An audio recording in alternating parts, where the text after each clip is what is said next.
Here's the Yom Yom from the previous Lubavitcher Rebbe.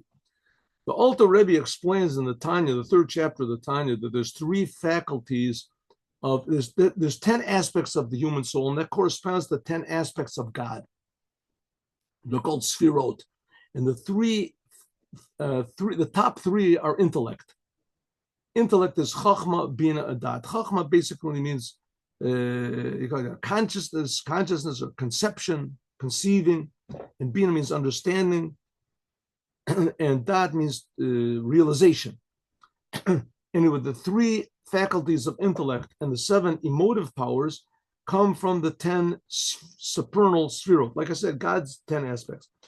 That's what the third chapter of the Tanya says.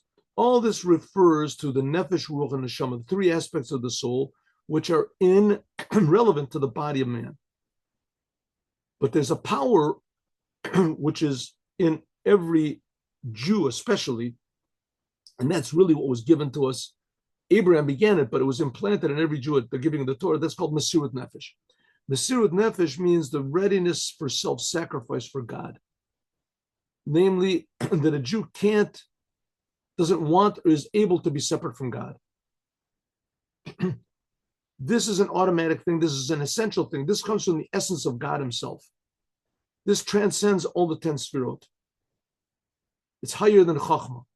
So the essence of a Jew is total self-sacrifice for Judaism. Now, self-sacrifice doesn't mean that you die necessarily, but it means that nothing in the world can affect you negatively.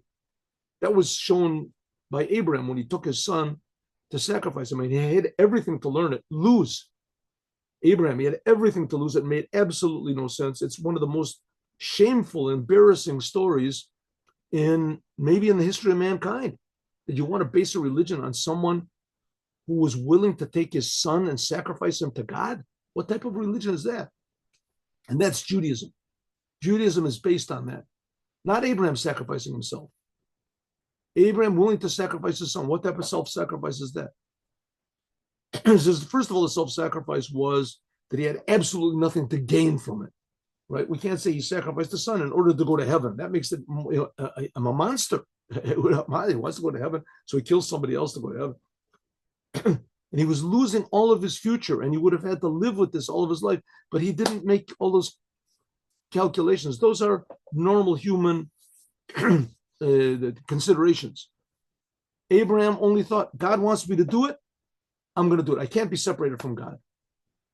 Of course, he was sure that that's what God wanted. It wasn't he was hearing voice. It has to be spoken about. But the fact is that's the essence of Judaism. The essence of Judaism is that nothing in the world, none of my normal considerations in the world about my future, my past, my reputation, my this, and my popularity is going to, my money that I have, nothing is going to divert me from my connection to God. Even if I'm sure I'm going to go to hell. If Abraham would have sacrificed his son, God could have said, you can't kill people. You told me, God. Okay, but you can't kill people. That's one of the 7 Noahide commandments. Abraham didn't make any of those calculate.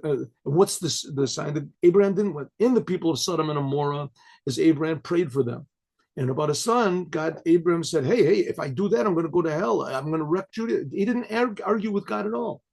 He just went and did what God wanted. So that's the essence of a Jew, is self-sacrifice. Okay.